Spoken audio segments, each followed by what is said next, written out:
Un discours très sobre, on peut le dire, comme Jean-Pierre Bel est habitué à le faire depuis quelques jours maintenant quand il prend sa parole, solennel naturellement, mais fidèle à sa volonté d'afficher dans ce Sénat renouvelé de la modestie, de la transparence et de la modernité. C'est un peu le triptyque de Jean-Pierre Bel. Jean-Pierre Bel qui, en ce moment même, est encore applaudi puisqu'il est toujours à la tribune, cette fois pour une partie plus technique. Il égrène en ce moment même l'agenda de ces prochains jours avec les élections de présidents des diverses commissions qui vont permettre au Sénat de fonctionner tout simplement dans les mois et les années à venir, puisque chaque assemblée, que ce soit l'Assemblée ou le Sénat en France, chacune des deux chambres est organisée en commission.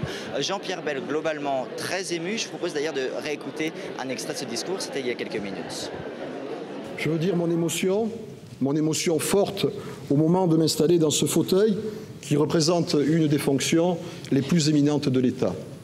Émotion d'avoir obtenu votre confiance, d'avoir été élu par mes pairs à la présidence de la Haute Assemblée. Et pour cela, je veux remercier particulièrement mes amis socialistes, communistes, radicaux de gauche, écologistes, divers gauches, tous ceux qui m'ont accompagné. Alors Jean-Pierre Bel, Adrien, on le répète, élu dès le premier tour, c'est-à-dire confortablement. Effectivement, il faut dire que la gauche avait globalement la voie libre. D'abord, elle était majoritaire depuis dimanche dernier avec 177 sièges de sénateurs remportés. Et puis, il y avait une candidature unifiée à gauche, tout simplement, puisque même si les écologistes se sont posé la question à un moment, ils ont finalement annoncé à la mi-journée qu'ils ne présenteraient pas de candidat face à Jean-Pierre Bel.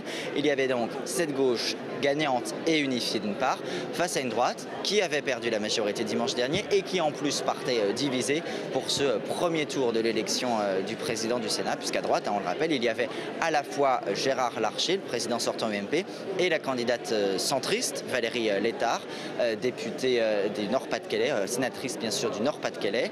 À noter, ceci dit, que Jean-Pierre Bel, aujourd'hui, a réussi à rassembler au-delà de son camp, puisqu'il a bien 179 voix, alors que la gauche avait remporté dimanche une majorité considérée comme étant fixée à 177 sénateurs. Voilà, on va écouter à présent Jean-Pierre Raffarin en direct. Il a obtenu la majorité absolue des suffrages. Au nouveau président. C'est un discours élégant qui a été fait par Jean-Pierre Bel aujourd'hui aussi pour ses prédécesseurs.